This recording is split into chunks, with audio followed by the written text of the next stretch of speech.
Wow. All right, Samsung is in the doghouse. Google's going, well, over the top. And Bond is driving electric.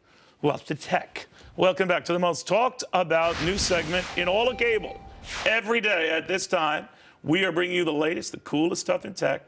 And it's up to you to decide if you want to look into this, buy it, sell it, whatever you want to do with it. Because it starts here with us talking about it. First up, Samsung, a dog's best friend.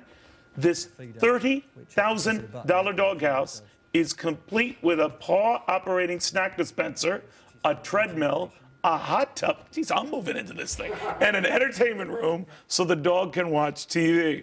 That's right, Fido catching Cavuto in a kennel. What?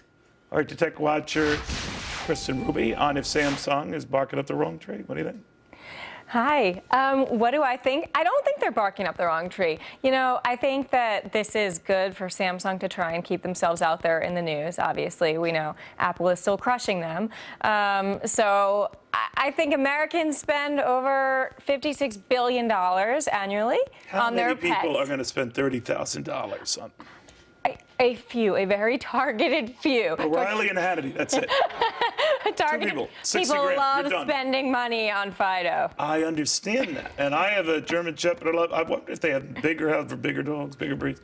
But I'm not going to spend $30,000 on a house for her. It is a lot.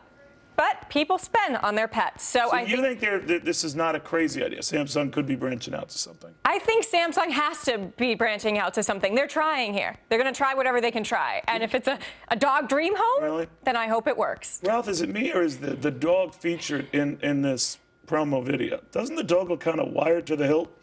Right? Like heavily caffeinated? Right there, still as a dog.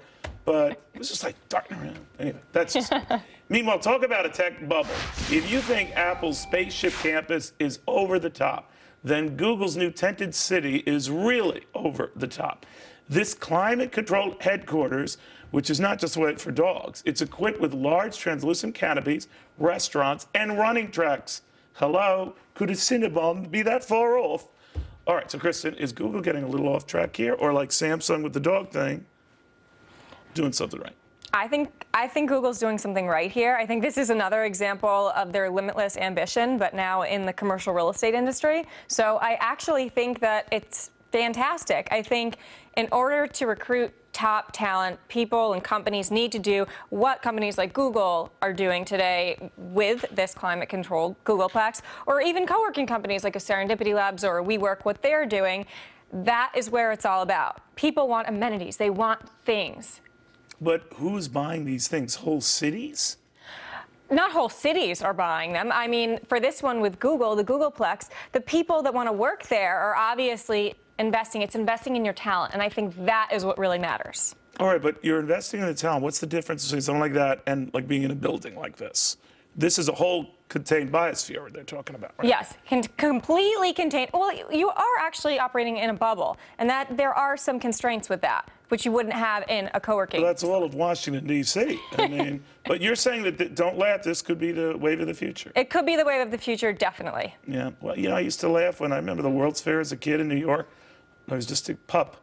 But I remember they showed this vehicle that would drive on the moon someday. It was the Lunar Rover. You never know. All right, James Bond has got a license to kill it, apparently a license to drive electric.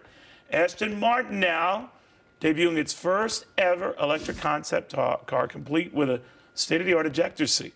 Just kidding on the ejector seat.